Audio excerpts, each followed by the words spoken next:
Great. Good morning, everybody. It's so nice to see so many of you here with us. This is the first of our annual Budget Bootcamp series, and I know that you will find it very, very informative and helpful to your advocacy work. My name is Mila Becker. I am the Chief Policy Officer at the Endocrine Society and the current president of CHF. Before we begin, I want to go over a few housekeeping items for this webinar. Because we're using the Zoom meeting format, we ask that you make sure you have muted yourself. There will be time after our speakers give their presentations to ask questions. So to do so, you can use the raise hand feature and I can call on you directly. Or for those of you who are feeling a little bit more shy, you can type a question into the chat function and I can ask it for you. When asking a question, though, we would request that you indicate your name and the organization that you represent. Also, it would be great during the Q&A if you have a question to turn that camera on so that we could see your beautiful smiling face. I would also like to note that this briefing will be recorded and posted to the Coalition for Health Funding website. As I mentioned, I am really excited about our program today because the budget and appropriation processes are absolutely integral to our work. And yet, so many of us, veterans and newbies, forget how the process actually works. The old schoolhouse rock, Bill on the Hill, isn't exactly the same format as budget and appropriations. And it's really important to understand the process, the timing, and what are the consequences if things don't go as normally planned. So we are really privileged today to have two absolute rock stars and experts in this area to join us and to walk us through the process. First, we have Don Ruscio, who is partner emeritus at CRD Associates. Before founding CRD in 1980, he held top posts in both Congress and the executive branch, serving on the staff of the Senate Appropriations Committee, where he advised senators on funding for public health, education, and employment training programs. He was subsequently appointed Deputy Assistant Secretary for Management and Budget at the U.S. Department of Health, Education, and Welfare. That's what it was called at the time. And upon the creation of the Department of Education, he was appointed Deputy Assistant Secretary for Legislation, serving as liaison to the House and Senate Appropriations Committees. Jen Kama is former House Labor Age Subcommittee professional staff member. She spent over a decade working on appropriations legislation that covered funding for NIH, HRSA, AHRQ, and the CDC, and other non-defense discretionary funds.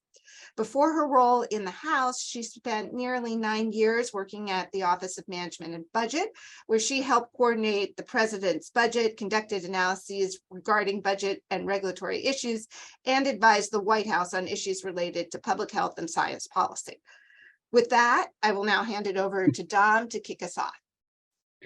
Well, thanks, Mila, for that very kind introduction that I wrote.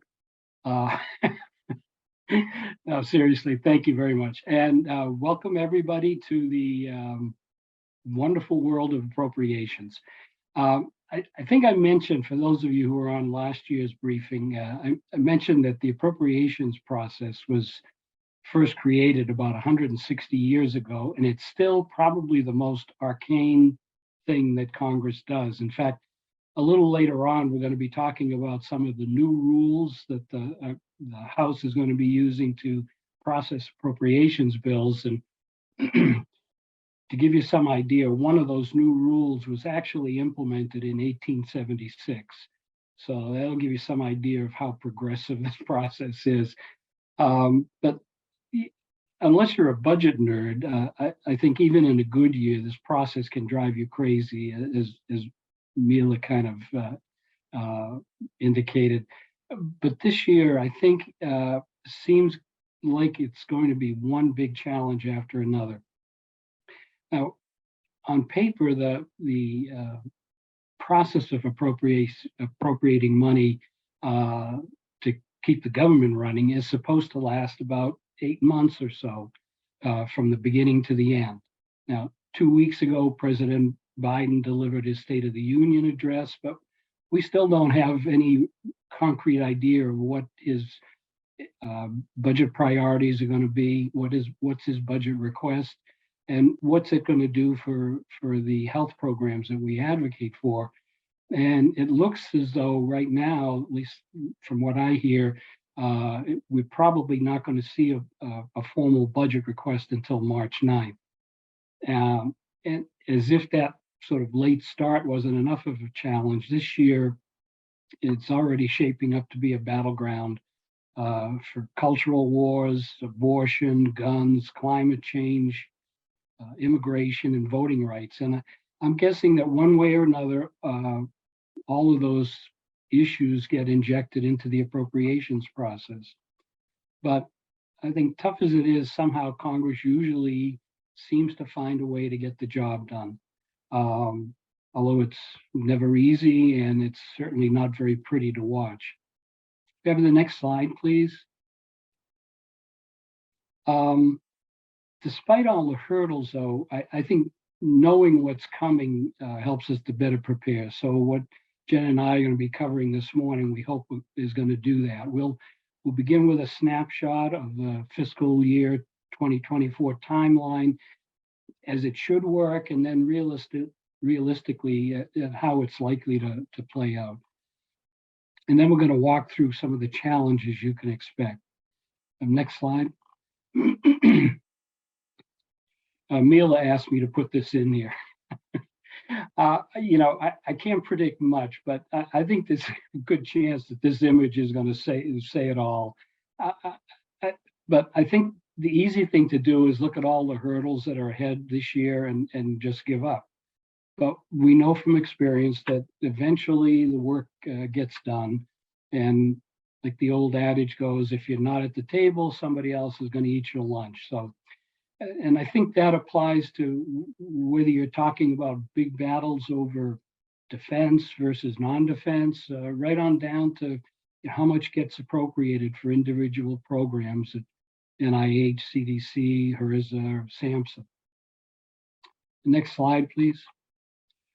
So this is what the budget's supposed to look like in a perfect world. I know you've gotten, I think, some background material already, but I think these next two slides lay out the way it's supposed to work, at least hypothetically. Now, it's been a few years since the president's budget's been released on time, but that's supposed to happen the first Monday in February.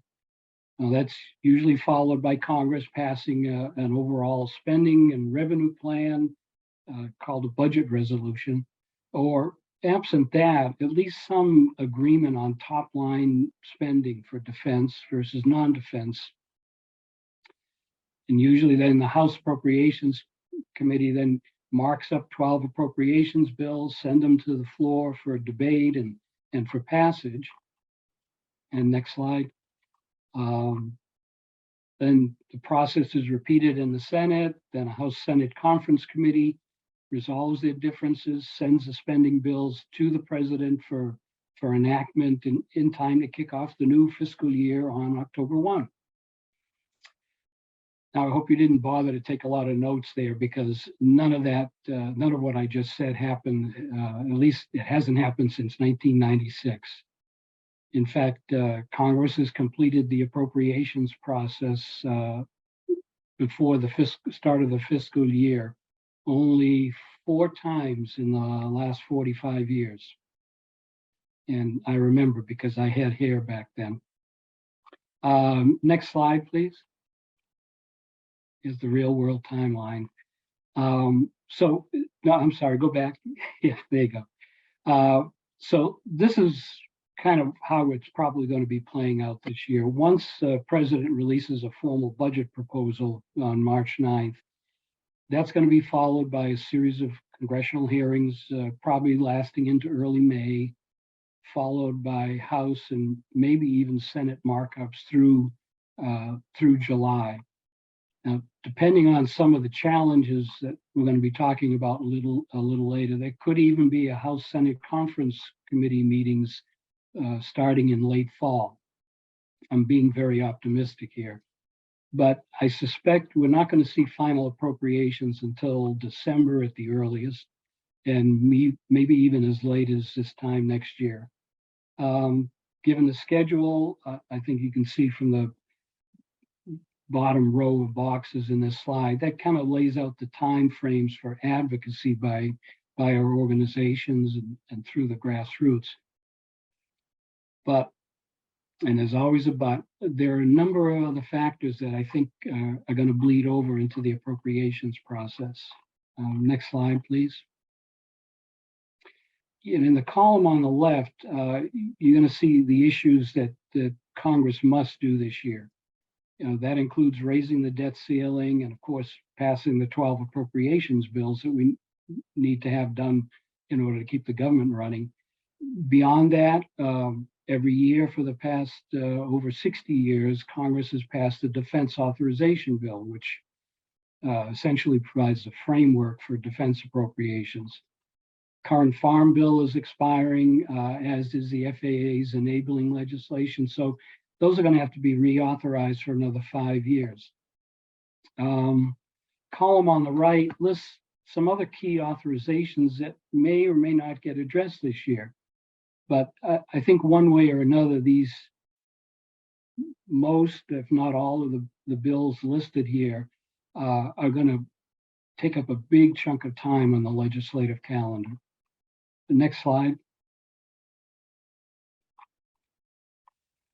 The elephant in the room right now, I think, as everybody probably knows, and it may be the single biggest long-term threat to public health funding, is the fight over the debt ceiling.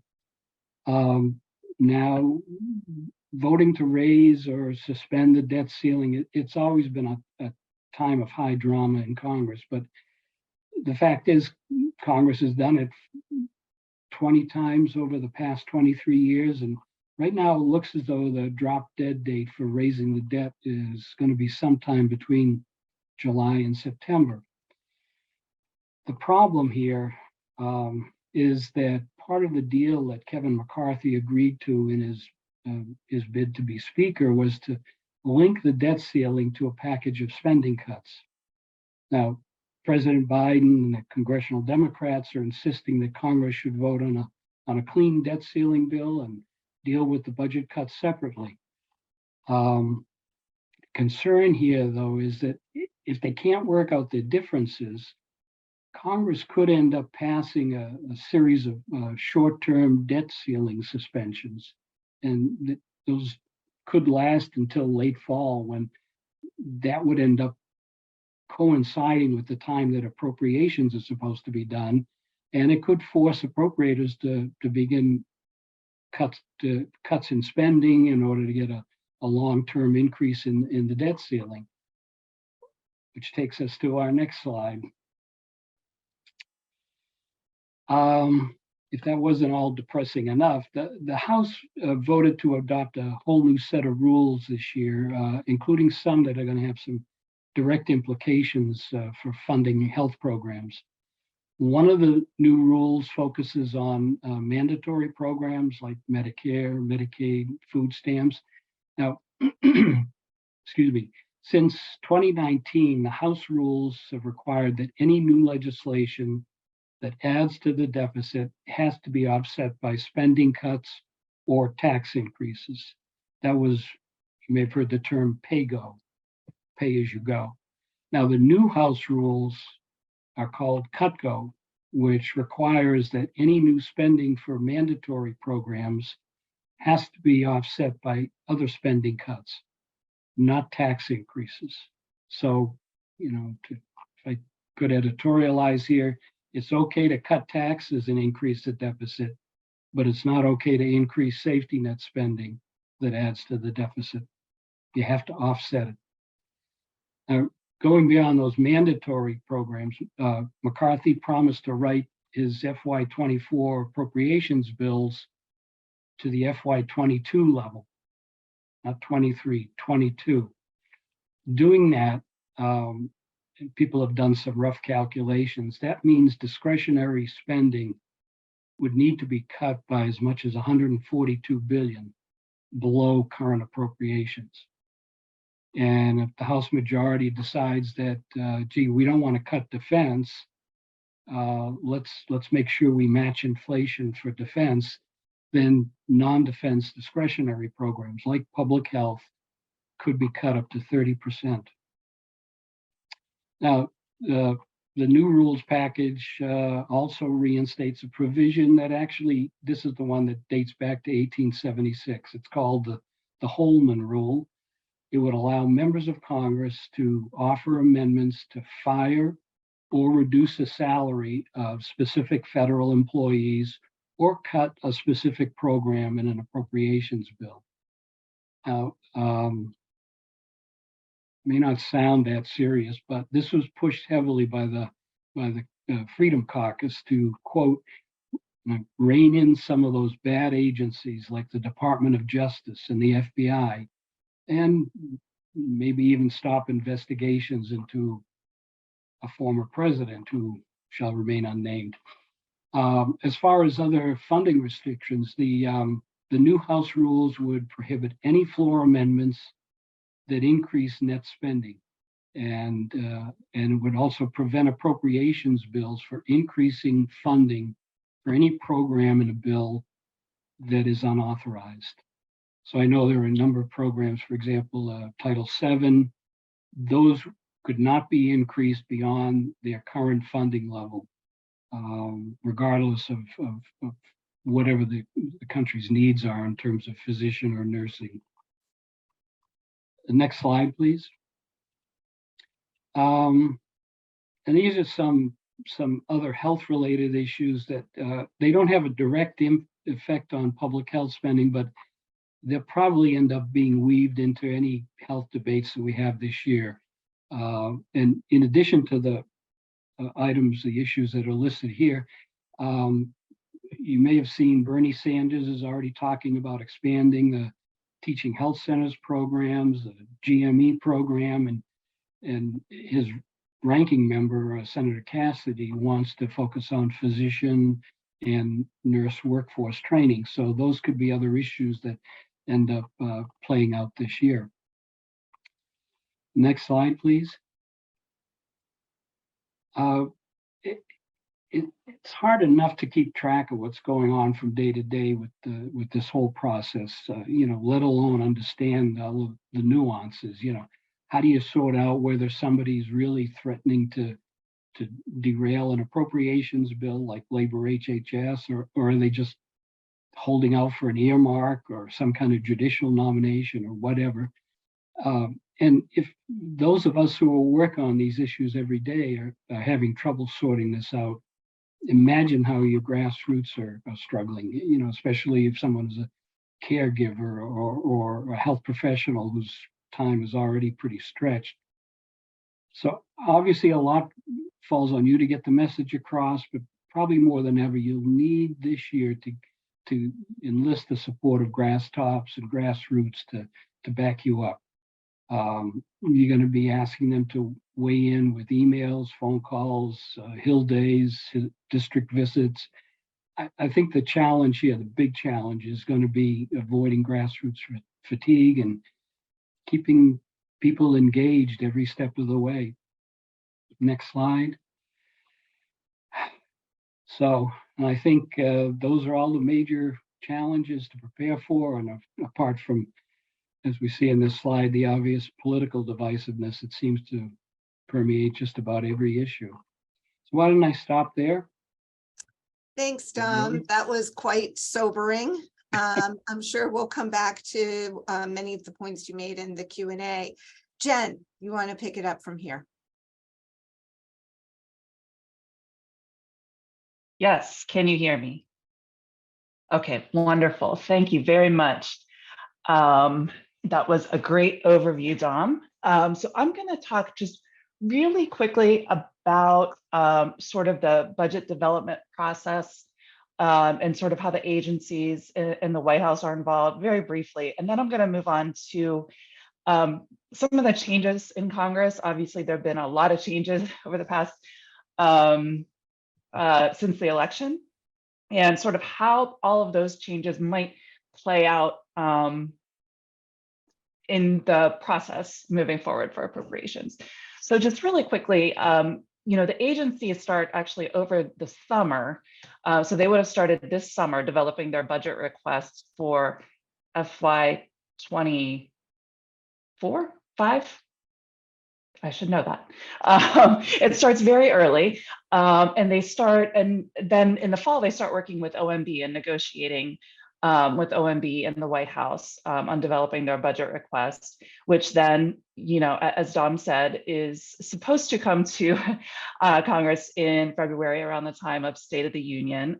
There are lots of reasons why that gets delayed, especially in recent years. Obviously, Congress being delayed in enacting appropriations is a major issue there. Elections obviously play a role. Once the budget comes out, the OMB director will come up and testify at budget appropriations. We'll have all of the agencies coming up to testify, including, for appropriations for Labor H, we'll have very likely the cabinet secretaries coming up to testify on their request. We usually have the NIH director and a panel of IC directors come up. And depending on the time and interest of the chairman, they may have other operating division directors come up and hearings on other issues. Along the way, the agencies, they really provide technical assistance to the committees, invaluable technical assistance in developing the appropriations bills. As the process goes through, the White House really gets involved primarily on high priority issues, very high priority issues. I mean, I know when I was working on Labor H, I heard directly from the White House on, ARPA H, for example. It was very high profile things for the president. And of course, you see some of the priorities and issues, concerns in the statements of administration policy, but most of those negotiations are pretty, interactions are pretty high level. So that's just really quickly. Now, moving on to some of the changes in Congress, obviously, you're familiar with a lot of them, and Don went through some of it. Obviously, there's a party flip in the House. All of these rules changes are going to have an impact on the whole process. Of course, the House majority is not the only player in the room, so they don't get to call all the shots. There are negotiations. The Senate has a slightly stronger Democratic majority. Of course, it's very slim, still tenuous. With regard to leadership, we have entirely new leadership in the House. Well, McCarthy was, of course, minority leader. Now he is the Speaker. Jeffries is new. Of course, that is, after an era of Nancy Pelosi. He wasn't plucked out of obscurity, but there will certainly be, changes in the way the House is run and the way the Democratic caucus is run. In appropriations for the full committee, the House obviously flipped, but the leadership is the same. Chairwoman Granger, Ranking Member DeLauro are still in charge over there. In the Senate is where you're going to see some big changes that might have an impact on health funding. In the Senate, we have in the majority Democrats, Chair Murray, who is actually, so she's taking over from Chairman Leahy, who retired. For the Republicans, this is a big change. We have Collins now taking over from Shelby, who was, a supporter of NIH, and so that's gonna, I think, perhaps, I don't know how, but may have some impact on health funding and the focus on health there. Labor H, you have some changes here too, big changes in the House. For the majority, you no longer have Mr. Cole, who was the former ranking member, and before that, the former chairman. He is a huge advocate for NIH and a pretty big supporter of health funding in general. And so his departure, not only from the chairmanship or ranking membership, but from the subcommittee, I think could have a big impact. To me, it's not the new chairman, Chairman Adderholt. I'm not sure to what extent he's really focused on health. You know, and maybe you all have spoken with his staff or with him or know a little bit more about it, but I think there's a question mark there, and perhaps opportunity for educating staff, not only for the chairman, but for new members on the subcommittee.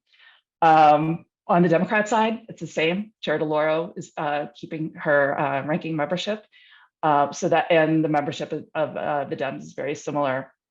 In the Senate, we have a new ranking member. I believe Patty Murray is quite busy with other duties, so I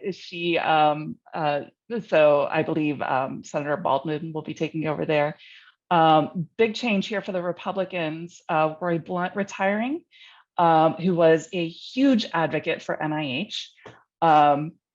Obviously, you know, the focus is likely to change because he was, you know, such a powerhouse for NIH. I don't really know, again, like I said with Adderholt, I'm not sure to what extent, you know, Shelley Moore Capito is focused on health or what her priorities are. Maybe some of you know more about that, but there's some uncertainty there. So how is this all going to play out? All these changes, all these leadership changes moving forward. Well, the president's budget is going to come up. Often you hear people say it's dead on arrival. In a way, it's kind of true, especially when it's, you know, the president is of a different party. The House is not, with the Republican majority, is not likely to, you know, incorporate much of the Biden budget proposal into its appropriations bills. There'll be a better reception in the Senate, I'm sure. There are exceptions. I remember, for example, a couple of the Trump budget requests included the ending the HIV/AIDS initiative funding, and we actually did incorporate much of that, if in some cases, all of the requested funds. So there can be exceptions, but you know, you've already seen some hearings being scheduled, appropriations hearings, which is fantastic. Labor H has a public witness hearing. I encourage you all to sign up. The website has the details on that, their website. I expect, because of the compressed deadline and because it's taken so long to get the committees organized, there's probably going to be fewer hearings, so fewer opportunities to kind of talk about things. There's just less time. There's also, in the House, the committee has grown, the Appropriations Committee has grown. Members actually are assigned to more subcommittees, and for logistics reasons, that it's going to be harder to schedule hearings. There's not enough room on the dais for all the members, and they're going to be having conflicting hearings. They're going to have to go back and forth. It's just going to be harder. So I think you'll see fewer of those. In the Senate, I don't expect any major changes there. Then moving into markups, obviously, where you're going to see the big changes is in the House. House Republicans have said, we're going to do regular order. We're going to mark up these bills, open rule. You know, the success of all that, I don't know, we'll have to see. I think for Labor H, the likelihood of something passing kind of it depends, even getting marked up depends on the allocation. I can say, you know, having been up there for 10 years and worked for both parties, and the allocation gets too low, you have a really hard time getting the votes, even when you have members who are fine with a low allocation. It can get too low. It's just too, you know. Now, I don't know how the Senate will respond to that. You know, in the last couple of years, they haven't marked up, they've posted bills. I think some of that has to do with, you know, concerns about getting the votes and tough votes. I'm not sure if they'll kind of change that approach, given that the House might be going in a different direction. The real fireworks will be on the floor if we actually do propose these bills, and, you know, consider them under an open rule as standalone bills. And I know I'm running out of time, so I'll kind of speed it up here. The amendment process is going to be crazy. This is on CTV if they actually do it. So definitely check that out. But there's huge opportunities for educating staff who have not had to deal with this on an appropriations bill in at least the past 10 years, more than the past 10 years. Not in my career had I ever have to deal with that. And it's hard to predict what's going to happen with the conference or the Omni and everything. You know, House Republicans set their rules. They're not the only ones in the room. So there's going to have to be some give there. There's going to have to be a negotiation, and I'm not sure to what extent that happens. So really quickly, talking about various operating divisions within HHS, you know, HRSA, CDC, NIH. I spoke about NIH losing some of its champions. It remains to be seen how that plays out, because I just don't know enough about the other players in the room right now. Obviously, you have some Republicans, especially in the House, that have voiced a lot of concerns with NIH, you know, during the pandemic, and, you know, with CDC, that will clearly play a role. There will be, you know, concerns there. It may play a role in the allocation for labor age, almost certainly. But I will just close out with this, that it's still really important to educate these members and to educate their staffs, even if you think that it might not be that helpful, if they don't seem that promising. Because the thing is, I wouldn't make any assumptions. Maybe in a couple cases you can make assumptions, but most of them, you know, give it a shot to talk to them and educate them, because if they don't hear from you, they're going to assume no one cares. Maybe they'll decide they don't care anyway, but it's important to still talk to folks. At the very least, even if they're not going to fund your program, they're not going to fund an increase, at some point that staff has to get in a room and negotiate a bill, hopefully, that you know, the Senate can vote on and that the president will sign. And they're gonna, if they are educated on your program, it's just gonna be a better outcome for you. So sorry I went over a little bit, but hopefully that is helpful to you all. Thanks, Jen. That was great. And you also gave us a lot of points for fodder here.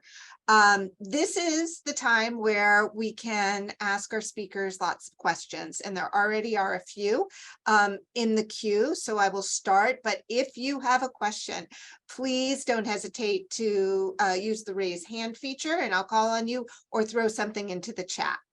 The first question that came out here has to do with what I like to think of as the lettuce roll. How will the resolution to declare the office of the speaker vacant go into play during the funding discussions, especially as deals are being made? Well, I'll jump in. I mean, I think it's already had a serious impact in terms of some of the new rules, also some of the people that have been appointed to various committees. And I think that's some indication of obviously McCarthy wanting to placate some folks. But I think that the key is going to be, as you see work on, I'm just going to focus on appropriations bills. There's a way to get them done. One scenario, for example, would have collecting the moderate Republicans and getting some Democrats to come over and vote on issues. That's one way people think bills could get passed. The problem is, how many times can McCarthy do that before somebody says, okay, now's time for you to leave because you're not upholding all the principles that you agreed to. So, I mean, as I say, it's already had an impact, but I think in terms of appropriations, once you see those appropriations bills begin to move, that's when you're going to really see the impact of this move to vacate the speakership. Okay, and Jen's nodding in agreement. I agree, nothing to add. Carolyn. Hi, everyone. Hi, Dom. So great to see you. And hi, Jen. Just thank you all so much for the reminder and the presentation. It's nice to remind us how bleak things are this year.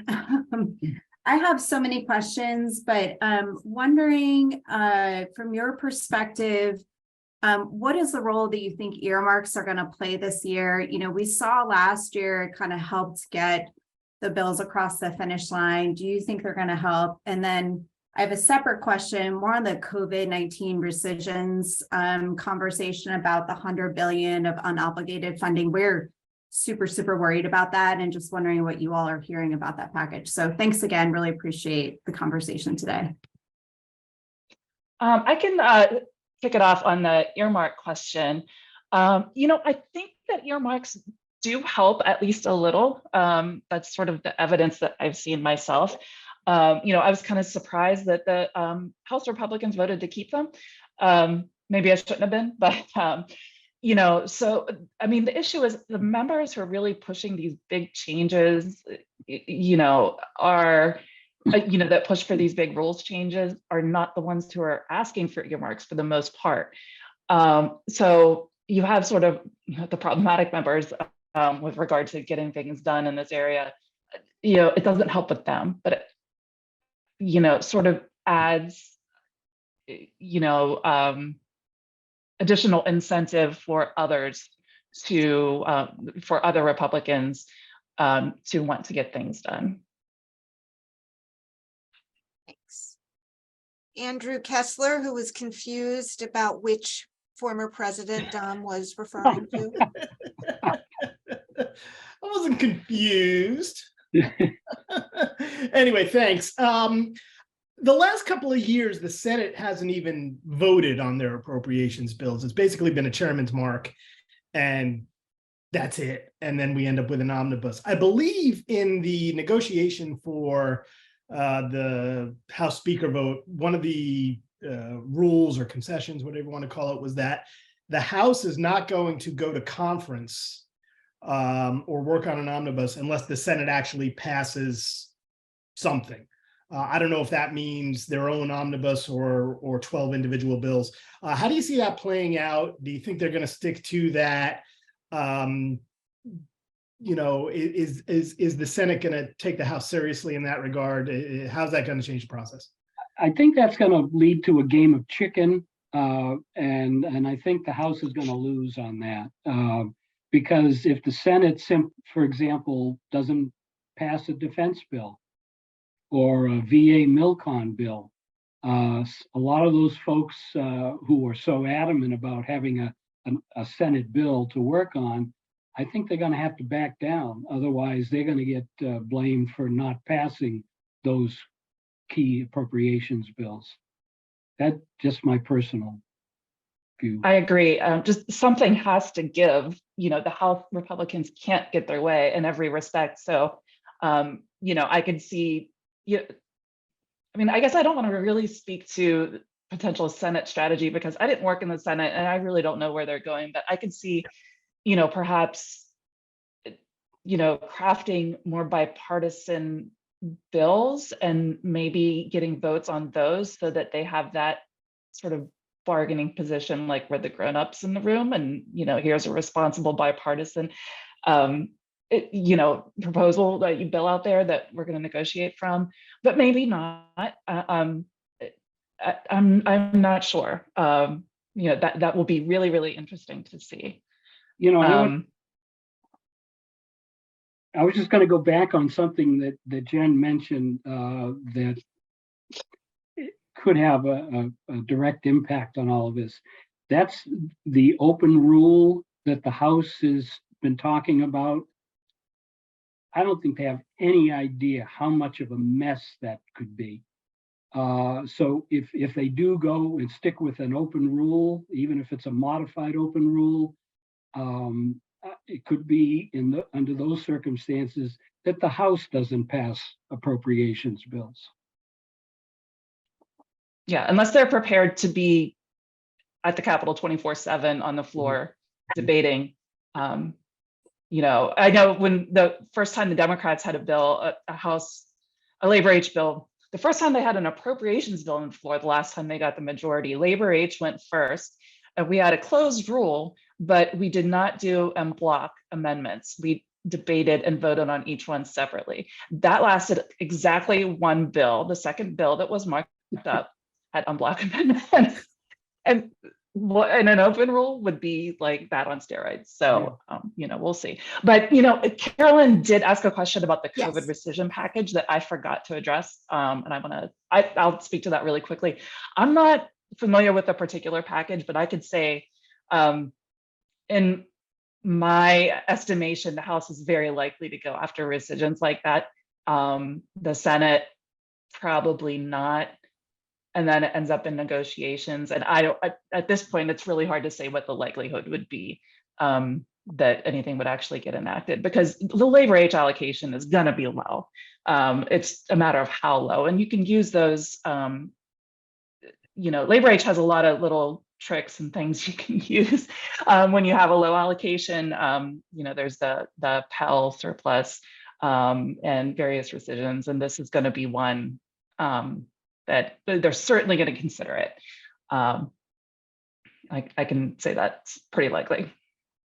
Jen, can I follow up on something you've referred to a number of times here?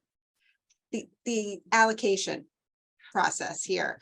Can you take a step back and explain to everybody the top line allocation and then how it works so people are familiar with that? Sure. So, ideally the House and Senate would agree on a top line discretionary spending level. That's not going to happen. The House will, leadership, the Republicans will deem a top line spending level, and the Appropriations Committee will set 302B allocations, which is an allocation of funding for each appropriations subcommittee. And that determines how much we would, you would have to spend on labor age. And, it's kind of an opaque process, but, in my opinion, it really determines the likelihood of, bills being, viable at all. And, it determines, your success at advocating for funding for the programs within, if it's a, low allocation, there will be very, very few programs that get increases at all. I've seen how tough it is. I've put together these bills. It's very, very tough. Okay, with that in mind, Dom, you talked about the debt ceiling being one of the biggest hurdles that we all have to get over. How do you see that factoring into the allocation decision making? Well, if there's some agreement ultimately reached on spending, both for this year and for the next 5 or 10 years, that gets factored into the whole debt ceiling agreement, and that obviously has some serious implications for discretionary funding, non-defense discretionary funding, and then specifically for public health programs. Again, going back to your remarks, Jen, I think you made a very subtle comment, but it's worth emphasizing that in the House, the chair of the Labor Age Subcommittee may not be health oriented. And that's pretty amazing. We've had these great champions for some of our issues. And now beyond NIH, we have agencies like CDC that have been so much malaligned and going into it with sort of a negative outlook from many members of Congress. I'm curious, from your insider perspective, do you have any thoughts about how we could educate those who are new, who might be less than health oriented, and how we might be able to win some new friends here? Do we need to focus on the House? Do we focus on the Senate? How do we cut our losses? I realize you have limited resources and time. I think you need to focus on the House and the Senate. You'll get more wins in the Senate. That will set you up better for, conference or omnibus or whatever negotiations.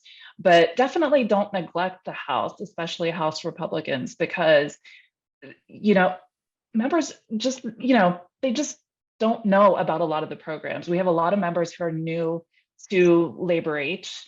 I think at least one of our members, no, more than one, on Labor H is new to approps. So they don't know what they don't know. So, definitely, meet with them if you can, meet with their staffs and just educate them about the impact on their district. I think the knee-jerk reaction for some, some Republicans is, this is wasteful spending, and why do we need to do all this? Why is this bill so enormous?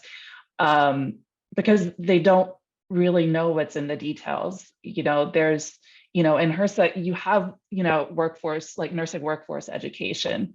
You have maternal and child health. You have all these things that maybe people don't even realize are there, and a lot of it goes directly to the state level and local level, and it is helping in their communities, and they just might not know about it. And maybe you meet with them and they're like, okay, noted and thanks, and they move on, and but at least you tried. And I think for a lot of members, they'll start to realize, wait a minute, that this isn't all wasteful. Some of it is, I'm sure they'll continue to think, but they'll realize there's a real impact here, that we can't just throw the baby out with the bathwater. So sorry, I can't really answer how you should focus, but you definitely shouldn't neglect anyone. Thank you. This is why I was emphasizing, I think grassroots and grass tops. I think the surest way to win over individual members is for them to hear personal stories, something that they can connect to. It's great that those of us in DC can walk up there with a fact sheet with all the statistics and all that stuff, but oftentimes their eyes glaze over. It's the personal connection, whether it gets made here on a Hill day or back home in a district visit. I mean, I think over the years, I can go back to when Reagan was elected and people were in the public health community were like, oh God, what's going to happen now? But you saw families, Alzheimer's caregivers, HIV patient, whatever, coming in and really making those connections. And I think that's what drives it. And I think Jen's right. Don't hesitate to get that message across. But the personal messages are the ones I think they have the greatest impact. Okay, just to reiterate for everyone then, I think we've heard some pretty sage advice here. Not to give up on the House, to educate these members, because you never know where you can make some kind of connection, and using grassroots to tell that personal story and to help educate. Did I miss anything? No. Okay. All right. So I'm going to ask one last question, which I know our speakers are going to hate, which is, we won't hold you to it, but give us your crystal ball on how you think things may play out here. Are we looking at CR? Are we looking at shutdown? Are we looking at both? And if you see any openings for us to change that outcome? Tom? Well, as advocates, we have to do what we have to do. I don't think there's absolutely no reason for us to get paid if we don't, get out there and get that message across. I'm going to play Nate Silva here and say, I see an 80% chance that it gets done. It's going to be messy. And as I said earlier, it, could be next February or March before they finish, but I think it's going to get done. Okay. Jen? I think to be honest, I think the likeliest outcome is a full year CR, probably after a series of shorter CRs that take you into February or March. And hopefully without any of those involving a shutdown.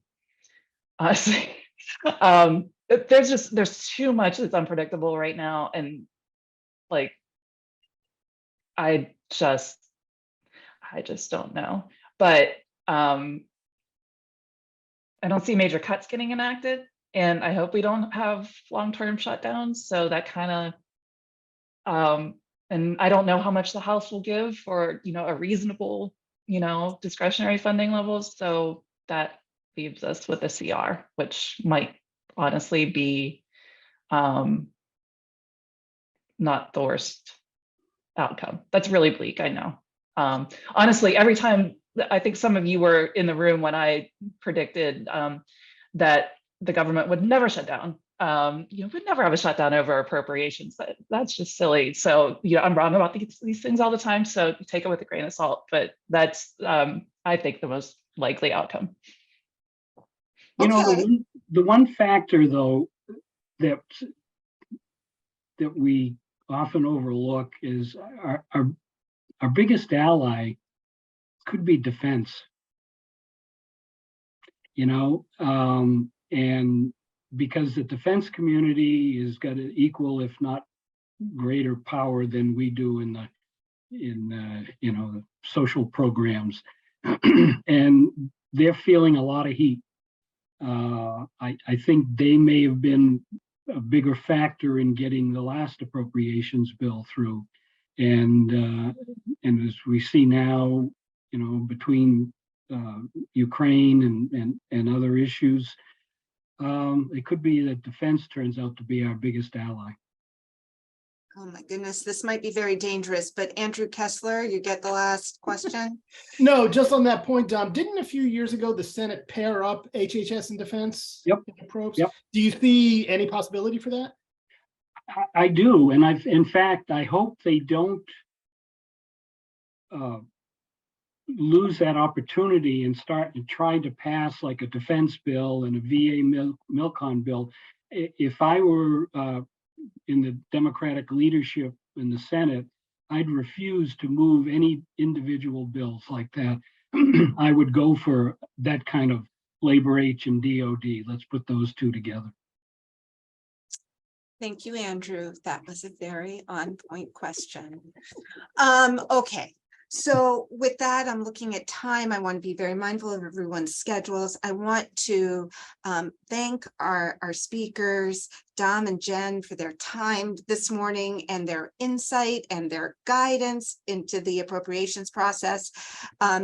We personally want to thank Dom, who has noted to us that this will be the last budget boot camp he participates in before fully retiring. And folks, Dom is a true rock star. If you haven't appreciated this, what is he going to do in his full retirement? He says he's going to follow the Rolling Stones in their next tour.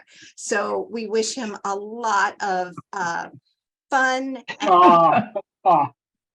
Dom Jagger coming to a town near you. Oh, they need a drummer. We hope you can follow them for many, many years to come. Jonathan, you want to add something?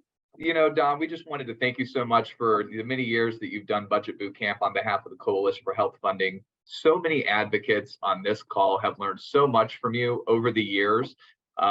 We just cannot thank you enough for your time and your wisdom. And so we hope you get some satisfaction in life as you follow the Stones around the world, because you've certainly earned it.